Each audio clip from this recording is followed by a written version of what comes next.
নবী মুসা আলাইহিস সালাতু ওয়াস সালামের জামানায় একজন বড় আবেদ লোক ছিল, একজন বড় আলেম ছিল। যে আলেমের কথা আল্লাহ তাআলা কোরআন হাকিমের মধ্যে আমাদেরকে জানিয়ে দিয়েছেন, ওই আলেম ক্ষমতার লোভে পড়ে, দুনিয়ার লোভে পড়ে, টাকা পয়সার মোহে পড়ে আল্লাহর ইবাদত বাদ দিয়ে, আল্লাহর আনুগত্য বাদ দিয়ে, নবী মুসার আনুগত্য বাদ দিয়ে শয়তানের প্রতি তার ঝুঁকে গিয়েছিল। সেই কথাটা আল্লাহ তাআলা কোরআন হাকিমের মধ্যে জানিয়ে দিচ্ছেন। আল্লাহ রাব্বুল আলামিন বলেন, ও দুনিয়ার মানুষ তোমরা শুনে রাখো, আমি আল্লাহ রাব্বুল আলামিন দুনিয়ার মধ্যে তোমাদের জন্য একটা ঘটনা আমার নবীর মাধ্যমে শুনিয়ে দিচ্ছি, যাতে করে এই ঘটনা থেকে দুনিয়ার আলেমরা শিক্ষা নিতে পারে। কারা বলেন, কারা? আলেমরা। কারা শিক্ষা নেবে? আলেমরা। আলেম দুনিয়ার লোভে পড়ে জালেম হয়ে গেছে। নবী মুসা আলাইহিস সালাতু ওয়াস সালামের সময়ে একজন বড় আল্লাহওয়ালা আবেদ আলেম লোক ছিল, তার নাম হলো বালআম ইবনে বাউরা। মুসা আলাইহিস সালাতু ওয়াস সালামকে আল্লাহ তাআলা বলেন, ও আমার নবী মুসা, আপনি এবং আপনার সম্প্রদায় আমালিকা সম্প্রদায়ের সাথে যুদ্ধ করে ওই এলাকাটা দখল করেন, ওই এলাকার মধ্যে যায় সেখানে দ্বীন প্রতিষ্ঠা করেন, আমি আল্লাহর তাওহীদের বাণী সেখানে প্রতিষ্ঠা করেন। মুসা আলাইহিস সালাতু ওয়াস সালাম তার জাতিকে বলতেছো, আমার জাতি, আল্লাহ রাব্বুল আলামিন আমাদেরকে নির্দেশ দিলেন আমালিকা সম্প্রদায়ের সাথে যুদ্ধ করতে হবে, যুদ্ধ করে ওই এলাকা দখল করে সেখানে আল্লাহর দ্বীন প্রতিষ্ঠা করতে হবে। এবং তোমরা যে আল্লাহর কাছে দোয়া করতে বলেছো, মান্না সালওয়া এক খাবার বারবার খেতে মন চাই না, তোমাদের কৃষি কাজ করার জন্য হলো ওই এলাকাটা দখল করতে হবে, সেই এলাকার মধ্যে তোমাদেরকে যেতে হবে। আমালিকা সম্প্রদায় খুব শক্তিশালী একটা সম্প্রদায় ছিল। মনে করেন বিগত স্বৈরাচার 16 বছর পর্যন্ত যারা আমাদের উপর জুলুম করেছে, নির্যাতন করেছে, ওই সম্প্রদায়ের নাম হলো আওয়ামী লীগ। আর মুসাকে যেই সম্প্রদায়ের সাথে আল্লাহ যুদ্ধ করতে বলেছেন, ওই সম্প্রদায়ের নাম হলো আমালিকা সম্প্রদায়। তাহলে এদের সাথেও শুরুতে আছে আ, ওদের সাথেও শুরুতে আছে আ, ঠিক কিনা বলেন? মুসা আলাইহিস সালাতু ওয়াস সালামের জামানায় যারা মুসাকে যুদ্ধ করতে চেয়েছিল, মুসাকে পরাজিত করতে চেয়েছিল, মুসার বিরুদ্ধে ষড়যন্ত্র করতে চেয়েছিল, তাদের নাম হলো আমালিকা সম্প্রদায়। আর বিগত 16 বছর আলেমদের উপর যারা নির্যাতন করেছে, জুলুম করেছে, তাফসীর মাহফিল বন্ধ করে দিয়েছে, ওদের নাম হলো আওয়ামী লীগ সম্প্রদায়, ঠিক কিনা? আমরা দেখেছি গত 16 বছরের মধ্যে তারা এমন ভাবে নির্যাতন করেছে, এই চৌধুরী পাড়া মাহফিলের দাওয়াত গ্রহণ করার পরও মাহফিলের একদিন 2 দিন আগে মাহফিল বন্ধ করে দিয়েছে একই এলাকার একজন আওয়ামী লীগের ক্যাডার, ঠিক কিনা বলেন?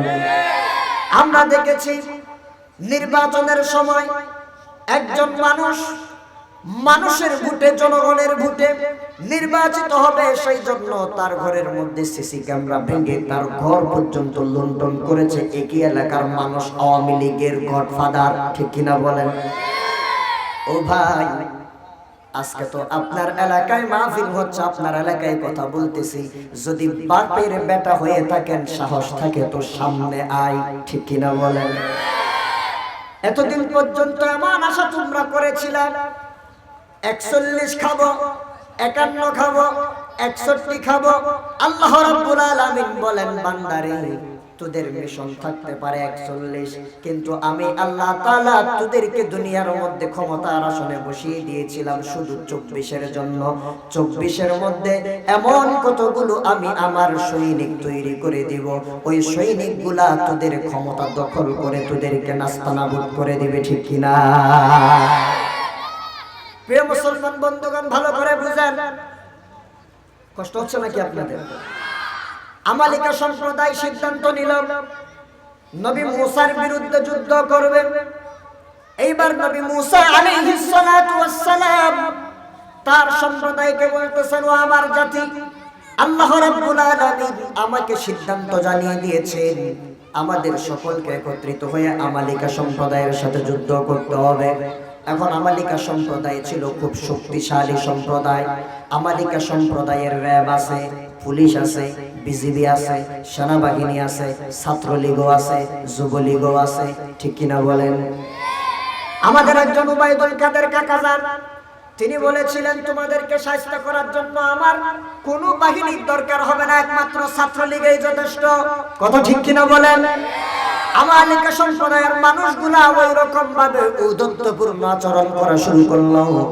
নবী মুসার উম্মতেরা বলতেছে, ও নবী মুসা, আমালিকা সম্প্রদায় খুব উশৃঙ্খল সম্প্রদায়, আওয়ামী লীগ সম্প্রদায়ের মতো। আমালিকা সম্প্রদায় খুব স্বৈরাচার সম্প্রদায়, এদের সাথে আমরা যুদ্ধ করে পারবো না। এরা এমন খুব জঘন্য মানুষ, মানুষকে ধরে ধরে তারা খেয়ে ফেলবে, নির্বিচারে গুলি করে দিবে, শেষ করে দিবে। আমরা আমাদের মা বাবা সন্তানদেরকে হারাতে চাই না। ও নবী মুসা, ইযহাব আনতা ওয়া রাব্বুকা ফাকাতিলা ইন্না হাহুনা কাঈদুন। নবী মুসার জাতি নবী মুসাকে বলতেছে, ইযহাব আনতা ওয়া রাব্বুকা ফাকাতিলা, আপনি আর আপনার রব আল্লাহ তাআলা দুইজনে মিলে যান। ফাকাতিলা, আপনারা দুইজনে মিলে আমালিকা সম্প্রদায়ের সাথে যুদ্ধ করেন। আমরা যে এখানে বসে আছি, আমরা যুদ্ধ করব না, আমালিকা সম্প্রদায়ের সাথে যুদ্ধ করে আমরা পারবো না, আমাদের দ্বারা যুদ্ধ করলে হবে না। দেখেন, বিএনপি বারবার বলেছে ঈদের পরে আন্দোলন, ঈদের পরে আন্দোলন, ঈদের পরে আন্দোলন। 18 সালে স্বৈরাচার বিদায় হবে, 20 স্বৈরাচার বিদায় হবে, 21 বিদায় হবে। এই রকম ভাবে বিএনপি বারবার আন্দোলন দিল, আন্দোলনের পর আন্দোলন দিল। কত মানুষ শহীদ হয়ে গেল, কত মানুষ জেলখানার মধ্যে গেল, কিন্তু আওয়ামী লীগ সরকারকে কেউ নামাইতে পারছে নাকি? জামায়াত ইসলামী হাজার হাজার নেতা কর্মী জেলখানার মধ্যে গেল, পঙ্গুত্ব বরণ করলো, জান দিয়ে দিল, মান দিয়ে দিল, ঘরের মধ্যে থাকতে পারে নাই। বারবার দিন রাত 24 ঘন্টা ঘরের মধ্যে পুলিশ এসে সেই অভিযান চালিয়েছে। এত মানুষ তারা হত্যা করলো, এমনকি বড় বড় আলেমদেরকে ফাঁসির কাস্টে ঝুলিয়ে দুনিয়ার জীবন থেকে বিদায় করে দেওয়া হলো। এরপরও আওয়ামী লীগ স্বৈরাচারকে বিদায় করা গেছে নাকি? বিদায় করা গেছে। কিন্তু ভাইরা আমার, আওয়ামী লীগ সরকার যত বড় জালেম হোক না কেন, তাদের অন্তরের মধ্যে, শেখ হাসিনার অন্তরের মধ্যে একটা ভয় ছিল যে না জানি কখন গণেশ উঠতে যায়, কখন কি হয়ে যায়, হয়তোবা যে কোনো মুহূর্তে রাজনৈতিক পরিবেশ ঘোলাটে হয়ে গিয়ে আমাকে বঙ্গভবন ছাড়তে হতে পারে, ঠিক কিনা বলেন? এই ভয়টা তার মধ্যে ছিল। ঠিক তেমনি ভাবে আমালিকা সম্প্রদায়ের মানুষদের অন্তরের মধ্যে একটা ভয় ছিল। কি ভয়? তারা মনে মনে চিন্তা করলো, আমাদের অত্যাধুনিক অস্ত্র থাকতে পারে, আমাদের ক্ষেপণাস্ত্র, মনরাস্ত্র থাকতে পারে, পারমাণবিক বোমা আমাদের থাকতে পারে, যত আধুনিক অস্ত্র আমাদের থাকুক না কেন, কিন্তু মূসা আলাইহিস সালাতু ওয়াস সালাম সাধারণ কোনো মানুষ নন। তিনি হলেন আল্লাহর নবী। মূসার সাথে যিনি আছেন তিনি হলেন আল্লাহ তাআলা। অবশ্যই আল্লাহ তাআলা আমাদের উপর মূসাকে বিজয়ী করে দিবে। সুবহানাল্লাহ বলুন। আমালিকা সম্প্রদায় মনে মনে ভয় আছে যে মূসার কিছু না থাকলেও মূসার সাথে কে আছে? জোরে বলেন, কে আছে? আওয়ামী লীগ সরকারও বলতো, ভাই জামাতে খুব বেশি ভয় পায়। কেন কেন? বলে যে জামাতের কিছু না থাকতে পারে, হেফাজতের কিছু না থাকতে পারে, ইসলামী আন্দোলনের কিছু না থাকতে পারে, তবে এদের একটা ঈমানি শক্তি আছে।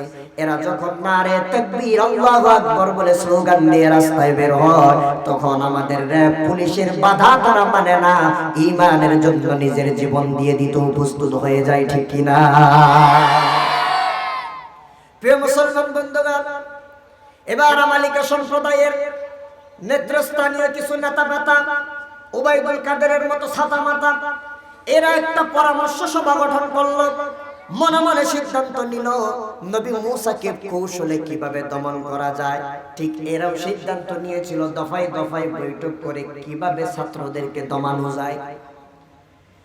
তারা এবার সিদ্ধান্ত নিল, একটা সিদ্ধান্ত বলে যে আমরা নবী মূসার সাথে যুদ্ধ করে কোনোদিনও পারবো না, নবী মূসাকে আল্লাহ তাআলা বিজয় দান করবেন। এরা সিদ্ধান্ত নিল আমাদের এলাকার মধ্যে একজন বড় আলেম আছে, একজন বড় আবেদ আছে, যে আলেম আল্লাহ রাব্বুল আলামিনের কাছে হাত তুলতে দেরি হয় কিন্তু দোয়া কবুল হতে দেরি হয় না, ওই আলেমকে আল্লাহ তাআলা মুস্তাজাবুদ দাওয়া বানিয়ে দিয়েছিলেন। মুস্তাজাবুদ দাওয়া কাকে বলা হয়? যেই ব্যক্তি যে কোনো বিষয় নিয়ে আল্লাহর দরবারে দুই হাত তুলতে দেরি হয়, আল্লাহ তাআলা ওই দোয়া কবুল করতে দেরি হয় না। এমন পাওয়ার আল্লাহ রাব্বুল আলামিন ওই আলেমকে আবেদকে দিয়েছিলেন। সেই আলেম আবেদের নাম হয়েছে বালআম ইবনে বাউরা। আমালিকা সম্প্রদায়ের মানুষেরা সিদ্ধান্ত নিল, চলো আমরা সবাই বালআম ইবনে বাউরার কাছে চলে যাই। বালআম ইবনে বাউরা যদি ক্ষমতা চাই ক্ষমতা দিব, টাকা পয়সা চাইলে টাকা পয়সা দিব, সোনা গহনা যা চাই সব কিছু আমরা বালআম ইবনে বাউরাকে দিব, ঘুষ হিসাবে দিব। শুধুমাত্র একটা প্রস্তাব বালআমকে দিব, ওই প্রস্তাব হলো সেই যেন নবী মূসার বিরুদ্ধে আল্লাহর কাছে দোয়া করে। একটাই উদ্দেশ্য, সব কিছু দিব, শুধুমাত্র নবী মূসার বিরুদ্ধে একটু বদদোয়া করব। প্রস্তাব নিয়ে বালআমের কাছে যাওয়া হলো। বালআম স্বীকার করল, বলে যে না না, আমি একজন সামান্য আল্লাহর বান্দা, আল্লাহর গোলাম, কিন্তু যার বিরুদ্ধে আমাকে দোয়া করতে বলতেছো সে তো আল্লাহর নবী। আল্লাহ তাআলা বান্দার পক্ষ থেকে নবীর জন্য বদদুয়া কোনোদিনও কবুল করবেন না। আল্লাহ তাআলা আমাকে এই দুনিয়ার জমিনে সম্মানিত করেছেন, আমি ওই সম্মান হারাতে পারবো না, আমি নবীর বিরুদ্ধে দোয়া করতে পারবো না। এইবার বালআমকে রাজি করাতে না পেরে আমালিকা সম্প্রদায়ের লোকজন বালআম ইবনে বাউরার স্ত্রীর কাছে চলে গিয়েছে। সোনা গহনা টাকা পয়সা সব কিছু নিয়ে গিয়ে বালআমের স্ত্রীকে বলতেছে, ভাবিজান এই সমস্ত জিনিস হাদিয়াগুলা আপনার জন্য নিয়ে আসছি। মুসলমান বন্ধুরা রে আমার, এই দুনিয়ার জমিনে মেয়েরা দুইটা জিনিসের প্রতি খুব বেশি আসক্ত। এদের স্বামী ঘরের মধ্যে না থাকলেও চলবে যদি টাকা আর সোনা থাকে, ঠিক কিনা বলেন? এরা টাকার প্রতি এবং সোনার প্রতি লোভ খুব বেশি। আল্লাহ তাআলা বলেছেন এই কথা। টাকা আর সোনা দেখার পর বালআম ইবনে বাউরার স্ত্রীর মাথা আর ঠিক নাই, টাকা পয়সার জন্য স্বর্ণের জন্য পাগল হয়ে গেল। এরা বলতেছে, ভাবিজান এই সমস্ত সোনা টাকা পয়সাগুলো আপনার জন্য হাদিয়া হিসেবে আনছি, এগুলো আপনাকেই দিব আমরা। বলে যে আমার জন্য যখন আসছো তখন আমাকে দিয়ে দাও, আমি আমার জিনিসটা নিয়ে ফেলি। তখন বালআমের স্ত্রীকে আমালিকা সম্প্রদায়ের মানুষেরা বলতেছে, ভাবি এমনিই তো আসি নাই, এই সমস্ত দামি দামি গহনা দামি দামি উপহার আপনার জন্য নিয়ে আসছি, আমাদের কিছু না তো কিছু চাওয়ার থাকতে পারে, আমাদের কিছু চাওয়ার থাকতে পারে। বালআমের স্ত্রী বলতেছে, কি চাওয়া, কি শর্ত বলো। তখন বালআমের স্ত্রীকে আমালিকা সম্প্রদায়ের মানুষেরা বলতেছে, ও ভাবিজান আপনার জামাইয়ের কাছে গেছিলাম, শুধুমাত্র একটা শর্ত দিয়ে দিয়েছিলাম, যাতে করে আপনার স্বামী আমাদের জন্য দোয়া করে আর নবী মূসার জন্য আল্লাহর কাছে বদদোয়া করে। কিন্তু আপনার স্বামী এই প্রস্তাবে রাজি হয় নাই। আপনি যদি আপনার স্বামীকে এই প্রস্তাবে রাজি করাতে পারেন, আমাদের জন্য আল্লাহর কাছে দোয়া করবে, মূসাকে আল্লাহ তাআলা ধ্বংস করে দেওয়ার জন্য যদি এই দোয়াটা করানোর জন্য আপনি রাজি করাতে পারেন, অবশ্যই এই সবগুলা আপনার জন্য হাদিয়া। দুনিয়ার মোহে পড়ে স্ত্রী ওই হাদিয়াগুলা গ্রহণ করার জন্য বলতেছে, এই শর্তে আমি রাজি, এই শর্তে আমি রাজি। বলে যে তোমরা আজকে চলে যাও, আগামীকাল সকালবেলা তোমাদের কাজ হয়ে যাবে। বালআম ইবনে বাউরা রাত্রিবেলা ওই আলেম আবেদ মানুষটা ঘরের মধ্যে ঢুকেছে। ঢুকার পর স্ত্রী দরজা খুলে দিয়েছে। প্রত্যেকটা দিন স্ত্রী ঘরের দরজা খোলার পরে যখন বালআম স্ত্রীকে সালাম দেয়, স্ত্রী সালাম নেওয়ার পরে ভালোবাসা প্রকাশ করে, স্বামীর সাথে সুন্দর কথা বলে। কিন্তু আজকে বালআমের স্ত্রীর মন খারাপ। বালআমের স্ত্রী বালআমের কোনো কথার উত্তর দেয় না।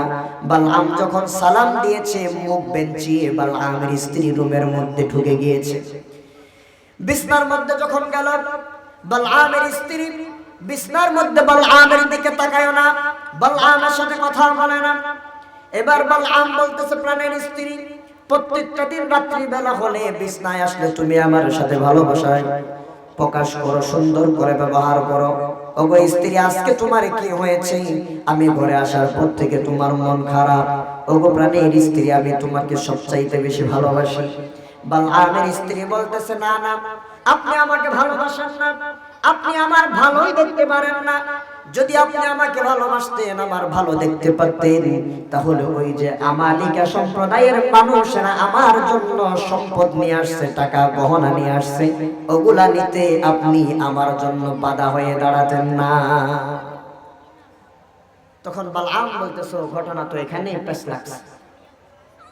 তখন বুঝাচ্ছি স্ত্রীকে, স্ত্রী একটা কথা বলি শোনো, আমি বালআম আল্লাহর একজন নগণ্য বান্দা, আর ইনি হচ্ছেন মূসা আলাইহিস সালাতু ওয়াস সালাম, আল্লাহর নবী।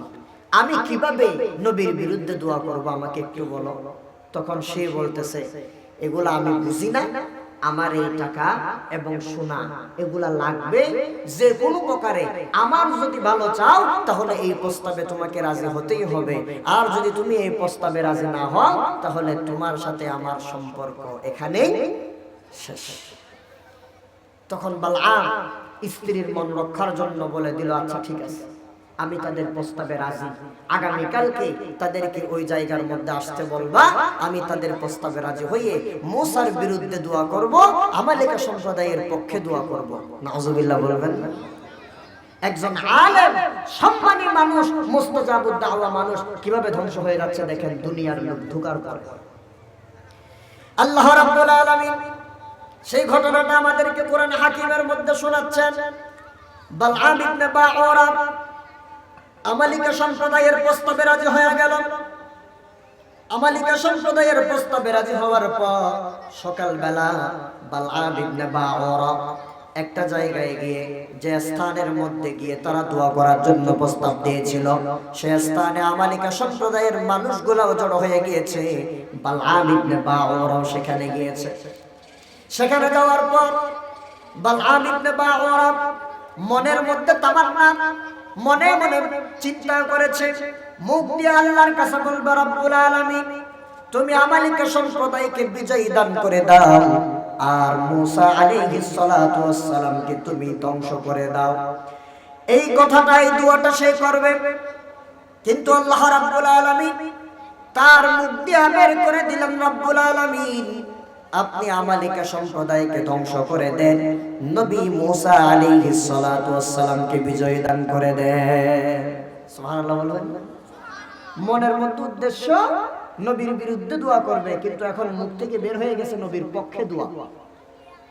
আমালিকা সম্প্রদায়ের মানুষেরা বলতেছে, হুজুর এই মলয় তোমাকে টাকা দিছি, ধন সম্পদ দিছি, সাতকানিয়া 15 আসনের এমপি বানাই দিছি বিকাশে, তোমার কষ্ট করতে হয় নাই। আমরাই ভোট ডাকাতি করে, জনগণের আমানত খেয়ানত করে, সিল মেরে মেরে তোমাকে এমপি বানিয়েছি, তুমি কেন আমাদের বিরুদ্ধে কাজ করতেছ? এইবার বালআম ইবনে বাউরা বলতেছে, আসলে আমি তো নবীর বিরুদ্ধে দোয়া করতে চাই, তোমাদের পক্ষে দোয়া করতে চাই, আমার মন যেটা চাই, আমার জবান সেটা চাই না, আমার দোষ কি? বলে যে ঠিক আছে, আবার দ্বিতীয়বার দোয়া করতেছি। আল্লাহ বলতেছেন, এ বালআম একবার করে আমি ছাড় দিলাম, জাহান্নাম থেকে বাঁচায় দিলাম, দ্বিতীয়বার যেন আর ভুল না হয়। আমালিকা সম্প্রদায়ের মানুষেরাও বলতেছে, এ বালআম ক্ষমতা দিয়েছি, টাকা পয়সা দিয়েছি, স্বর্ণ দিয়েছি, তোমার বউ যা চেয়েছে তা দিয়েছি, একবার ভুল মাফ করেছি, দ্বিতীয়বার যেন আর ভুল না হয়। দুনো দিক থেকে চাপ শুরু হয়ে গেল।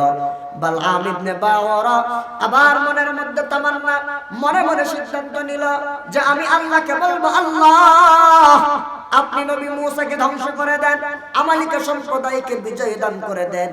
আবার আল্লাহ তাআলা তার মুখ দিয়ে বের করে দিলেন, আল্লাহ মূসাকে তুমি বিজয় দান করে দাও, আমালিকা সম্প্রদায়কে ধ্বংস করে দাও। আল্লাহ তাআলা বলেন, এ বালআম দ্বিতীয়বার আমি তোকে বাঁচাই দিলাম জাহান্নাম থেকে। আবার আমালিকা সম্প্রদায়ের মানুষেরা চিৎকার দিয়ে বলতেছে, হুজুর ক্ষমতা দিলাম, টাকা পয়সা দিলাম, দ্বিতীয়বার তো আপনি আমাদের বিরুদ্ধে দোয়া করলেন, আপনি কেন আমাদের বিরুদ্ধে দোয়া করতেছেন? আপনাকে তো টাকা দেওয়া হয়েছে নবীর বিরুদ্ধে দোয়া করার জন্য। বালআম বলছে আমার মন যেটা চাই, মুখ সেটা চাই না, আমি কি করব? আচ্ছা ঠিক আছে, দ্বিতীয়বারও মাপ। তৃতীয়বারে সত্যি সত্যি আল্লাহ তাআলা বলেন, বালআম আমি আল্লাহ তোকে 2 বার মাফ করে দিলাম, তৃতীয়বারে কিন্তু সত্যি সত্যি হয়ে যাবে।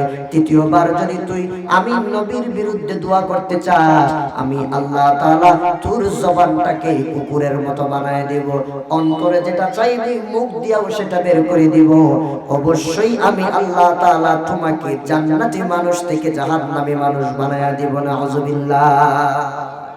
তৃতীয়বার সত্যি সত্যি। এখন দেখেন এই আলেম দুনিয়ার প্রতি এত আসক্ত হয়ে গিয়েছে, স্ত্রীর মন রক্ষা করার জন্য, ক্ষমতার জন্য দুনিয়ার প্রতি এতটা ঝুঁকে গিয়েছে, সত্যি সত্যি মুখ থেকে বলে ফেলেছে, আল্লাহ আপনি মূসাকে ধ্বংস করে দেন, আমালিকা সম্প্রদায়কে বিজয় দান করে দেন। আল্লাহ তাআলা তার জবান থেকে ওই দোয়াটা বের করে দেওয়ার সাথে সাথে জিহ্বাটা টেনে বের করে দিয়া কুকুরের মতো বানায় দিয়েছেন। আল্লাহ রাব্বুল আলামিন এই আয়াত থেকে আমাদেরকে শিক্ষা দিলেন, দুনিয়ার মানুষ শোনো, ও আমার নবী আপনি দুনিয়ার সমস্ত আলেমদেরকে, আপনার উম্মতদেরকে এই আয়াত, এই ঘটনা বর্ণনা করে শুনিয়ে দেন, কোন একজন মানুষ যেন আলেম হওয়ার পরে স্বৈরাচারের পক্ষের মানুষ হয়ে না যায়, কোন একজন যেন আলেম হয়ে যাওয়ার পরে দুনিয়ার লোভে পড়ে না যায়, ক্ষমতার পড়ে না যায়। যদি দুনিয়ার ক্ষমতার লোভে পড়ে যায়, স্বৈরাচারী আচরণ করে, তাফসীর মাহফিল বন্ধ করে দেয়, আলেমদের বিরুদ্ধে আচরণ করে, তাহলে বালআম ইবনে বাউরার যেমন আমি আল্লাহ কুকুরের মতো বানায় দিয়েছি, দুনিয়ায় যত মানুষ আলেম হওয়ার পরে জালেমদের সাথে সঙ্গ দিবে, এদেরকেও আমি আল্লাহ কুকুরের মতো বানায়া ছাড়বো। বলেন ঠিক কিনা? আল্লাহ তাআলা সেই কথাটাই আমাদেরকে কোরআন হাকিমের মধ্যে জানিয়ে দিয়েছেন। আল্লাহ রাব্বুল আলামিন বলেন, ওয়াতলু আলাইহিম নাবাআল্লাযী আতাইনাহু আয়াতিনা ফানসালাখা মিনহা ফাআতবাআহুশ শাইতানু ফাকানা মিনাল গাওয়িন। আল্লাহ তাআলা বলেন, ওয়াতলু আলাইহিম, ও নবী আপনি তেলাওয়াত করে শোনায়া দেন, নাবা আল্লাযী আতাইনাহু আয়াতিনা, ওই ব্যক্তির ঘটনা আপনি শোনান যে ব্যক্তিকে আমি আল্লাহ তাআলা আমার নিদর্শনাবলী দান করে দিয়েছিলাম, এর মধ্যে শ্রেষ্ঠ মানুষ বানিয়ে দিয়েছিলাম, আলেম বানিয়ে দিয়েছিলাম, ফজলুল্লাহ ফাউন্ডেশনের চেয়ারম্যান বানিয়ে দিলাম, কওমি মাদ্রাসার মুহাদ্দিস বানিয়ে দিয়েছিলাম, ইউনিভার্সিটির প্রফেসর বানিয়ে দিয়েছিলাম, এলাকার মধ্যে তাকে সম্মানিত করেছিলাম। কিন্তু সেই ব্যক্তি কেমন হলো? ফানসালাখা মিনহা, সেখান থেকে সে বিচ্যুত হয়ে গেল, আলেম থেকে জালেম হয়ে গেল, ইসলামী আন্দোলন থেকে শুরু করে স্বৈরাচারের আন্দোলনের মধ্যে যোগ দিল, নিজে আলেম হয়ে আলেমদেরকে জেলখানার মধ্যে ঢুকায় দিল, নিজে আলেম হয়ে উস্তাদদের সাথে বেয়াদবি করা শুরু করলো। যেই নিয়ামত দিলাম সেই নিয়ামত থেকে সেই ব্যক্তি বের হয়ে গেল। আল্লাহ তাআলা বলেন, ফাকানা মিনাল গাওয়িন, ওই ব্যক্তি বিভ্রান্তির বেড়াজারে পড়ে গেল। ক্ষমতা পাওয়ার পর কি করবে না কি করবে, হুঁশ হারা শুরু হয়ে গিয়েছে, মানুষের উপর হাত তোলা শুরু করেছে, মানুষদের সাথে খারাপ আচরণ করা শুরু করেছে, মানুষদের ভোট ডাকাতি করা শুরু করেছে, জায়গা দখল করা শুরু করেছে, প্রজেক্ট দখল করা শুরু করেছে, এলাকা দখল করা শুরু করেছে। ঠিক কিনা বলেন? আল্লাহ তাআলা বলেন, সেই ব্যক্তি পাগলের মতো হয়ে গেল, ঔদ্ধত্যপূর্ণ বিশৃঙ্খলাপূর্ণ আচরণ করা শুরু করলো, ওই ব্যক্তি বিভ্রান্তির বেড়াজালে পড়ে গেল। এরপর আল্লাহ রাব্বুল আলামিন বলেন, ওয়ালাউ শি'না লারাফা'নাহু বিহা ওয়ালাকিন্নাহু আখলাদা ইলাল আরদি ওয়াত্তাবা'a হাওয়া।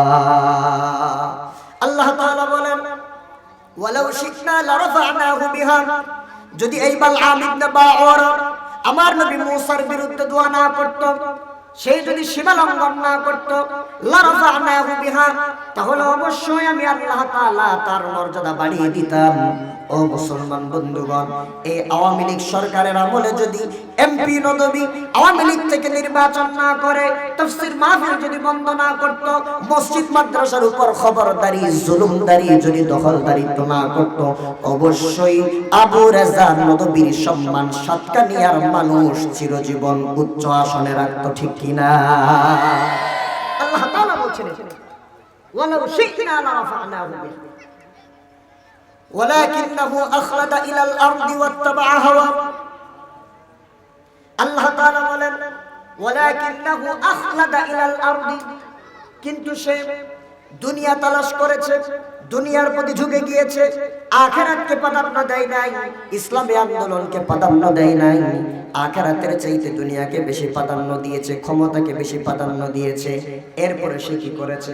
আল্লাহ তাআলা বলেন ওয়াত্তাবা'a হাওয়া, সে মন গড়া মতবাদের, নিজের মন যা চেয়েছে তার অনুসরণ করেছে, নিজের মন যা চেয়েছে তার অনুসরণ করেছে, বাস্তবতা মিলে নিজের মন যা চেয়েছে তাই করেছেন তিনি নবী। ঠিক কি না বলেন? সে আলেম বালআম ইবনে বাউরা আলেম হওয়ার পরে মনে যখন চেয়েছে নবী মুসার বিরুদ্ধে দোয়া করবে, তখন সে নবী মুসার বিরুদ্ধে দোয়া করা শুরু করেছে। আর আমাদেরও সাবেক এমপি যখন যা মন চেয়েছে তাই সে করেছে। যে হুজুরদেরকে সে অনুমতি দিবে তারা ওয়াজ করতে পারবে, আর যে হুজুরদেরকে অনুমতি দিবে না তারা ওয়াজ করতে পারবে না। ঠিক কি না বলেন? তার মন মতো হইলে মাহফিল চলবে, মন মতো না হইলে মাহফিল বন্ধ, মাইক কেড়ে নিয়ে ফেলবে, আলেমদের উপর অত্যাচার করবে, অকথ্য ভাষায় জনগণকে গালি দিয়েছে, জুলুম করেছে, টেন্ডারবাজি করেছে, আজকে তাদেরকে খুঁজেও পাওয়া যায় না। ঠিক কি না বলেন? আল্লাহ তাআলা বলছেন ওয়ালাকিন্নাহু আখলাদা ইলাল আরদি ওয়াত্তাবা'a হাওয়া, সে নিজের মন গড়া মতবাদে বিশ্বাস করেছে, নিজের মন যা চেয়েছে তাই করেছে, আমি আল্লাহর কথাকে প্রাধান্য দেই নাই। কোরআনের আইন পর্যন্ত সে আলেম হয়ে নিজে কোরআনের আইনের বিরুদ্ধে আইন করেছে, ভোট দিয়েছে। আল্লাহ তাআলা বলছেন তখন সে যখন এই রকম আচরণ করলো, আমার নবী মুসার বিরুদ্ধে দোয়া করলো, ফামাসালুহু কামাসালিল কালব, আমি আল্লাহ তাআলা তাকে কুকুরের মতো বানাই দিলাম। নাউজুবিল্লাহ বলবেন। আল্লাহ তাআলা বলেন ইন তাহমিল আলাইহি ইয়ালহাস আও তাতরুকহু ইয়ালহাস, কুকুরের পিঠের উপর বোঝা বহন করে দিল, কুকুরের জিহ্বা বের করা থেকে লালা পড়ে, আর তাকে বোঝা নিয়ে ফেললো, তার থেকে জিহ্বা বের করে লালা পড়ে। আল্লাহ রাব্বুল আলামিন বলছেন আমি আল্লাহ সুবহানাহু ওয়া তাআলা এই ঘটনাটা বর্ণনা করে দিলাম, নবী আপনি এই ঘটনাটা আপনার উম্মতকেও বর্ণনা করে দেন, যাতে করে লাআল্লাহুম ইয়াতাফাক্কারুন, তারা যেন চিন্তা করতে পারে, তারা যেন চিন্তা করতে পারে।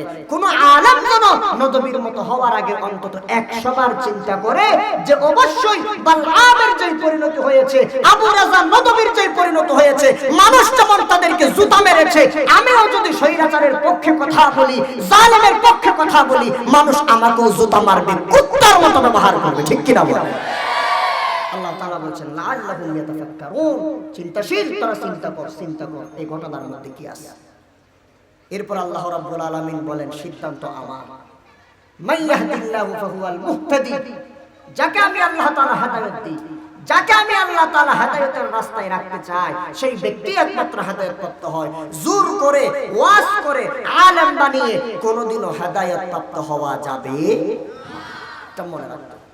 এজন্য সম্মানিত প্রিয় উপস্থিতি, আমাদেরকে কথা মনে রাখতে হবে, আমরা যত বড় টাকাওয়ালা, যত বড় পয়সাওয়ালা, যত বড় আলেম, যত বড় হাফেজ, যাই কিছু হই না কেন, আমাদের একটাই পরিচয়, আমরা মুসলমান, আমরা আল্লাহর বান্দা, আল্লাহর গোলাম। যতদিন পর্যন্ত এই পৃথিবীতে থাকব, 1 মিনিট বেঁচে থাকলেও আল্লাহর দ্বীন কায়েম করার জন্য আল্লাহর জমিনে বেঁচে থাকব। ঠিক কিনা বলেন? কোন কাফের বেঈমান মুশরিকদের দখলদারিত্বে সহযোগিতা করার জন্য আমরা আন্দোলন করব না, মিছিল করব না, মিটিং করব না।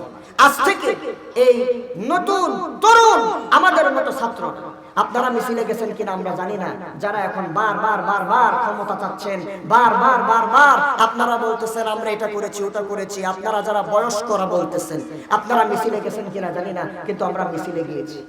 আমরা প্রত্যেকটা দিন রাস্তায় নেমে আন্দোলন করেছি, পুলিশের গুলির সামনে আমরা দাঁড়িয়েছি, নিউ মার্কেটে, সাতকানিয়া, পদুয়াতে, আমাদেরকে এমনকি ব্রাশ ফায়ার দেওয়ার জন্য পর্যন্ত সিদ্ধান্ত তারা ঘোষণা করেছিল।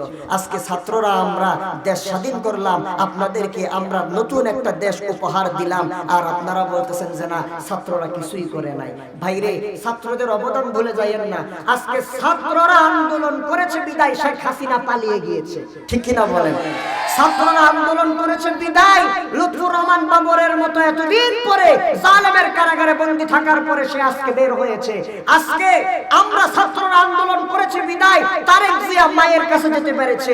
আমরা আন্দোলন করেছি বিদায় স্বাধীনভাবে কথা বলতে পারতেছেন। আমরা আন্দোলন করেছি বিদায় আরমান সাহেব আজকে এতদিন পরে মায়ের কাছে আসতে পেরেছেন। আমান আজমি এতদিন পরে আয়না ঘর থেকে বের হতে পেরেছেন। বড় বড় আলেমরা উলামায়ে কেরামরা যারা বের হচ্ছে একমাত্র আমাদের ছাত্রদের আন্দোলনের কারণেই এটা পারতেছেন। তাফসীর মাহফিল করতেছেন একমাত্র আমাদের আন্দোলনের কারণে পারতেছেন। সরকারের সমালোচনা করতে পারতেছেন একমাত্র আমাদের আন্দোলনের কারণে পারতেছেন। ছাত্রদের রক্তের বিনিময়ে আপনারা পারতেছেন। এটা মনে রাখবেন, যদি ছাত্রদের বিরোধিতা করা শুরু করেন আওয়ামী সরকারকে খেদাইতে আমাদের 20 দিন লাগছে।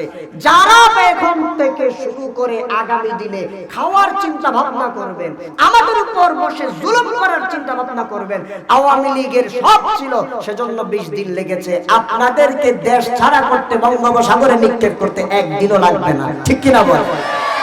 এজন্য সাবধান সাবধান। ক্ষেত্র তৈরি হয়েছে, সবাই কাজ করেন, কাঁধে কাঁধ মিলিয়ে কাজ করব। আমরা সবাই মিলে একটা বৈষম্যহীন সুন্দর সোনার বাংলাদেশ প্রতিষ্ঠা করব। এই লক্ষ্যে কাজ করব। পারবো তো ইনশাআল্লাহ? পারবো তো ইনশাআল্লাহ? আমরা কেউ জালেমের পক্ষে থাকবো না, কেউ আবার ওই জালেম বাংলাদেশে ফিরে আসবে ওই রকম সাহায্য সহযোগিতা আমরা করব না। পারবো তো ইনশাআল্লাহ? ভাইরে, আর জুলুম দেখতে চাই না, আর মায়ের কুল খালি হোক সেটা আমরা চাই না, আর কথা বলতে পারবো না স্বাধীন দেশে, কোরআনের কথা বন্ধ হবে এটা আমরা আর চাই না। আপনারা চান নাকি? আপনারা চান? তাহলে না চাইলে আমাদের সকলকে ঐক্যবদ্ধভাবে আন্দোলন করে নতুন করে আবার কাজ করে এই বাংলাদেশকে গঠন করতে হবে। পারবো তো ইনশাআল্লাহ? পারবো তো ইনশাআল্লাহ? নাকি আফসোস করবেন, আফসোস লীগের মতো আগেই ভালো ছিলাম এমন বলবেন নাকি? না, এমন বলিয়েন না।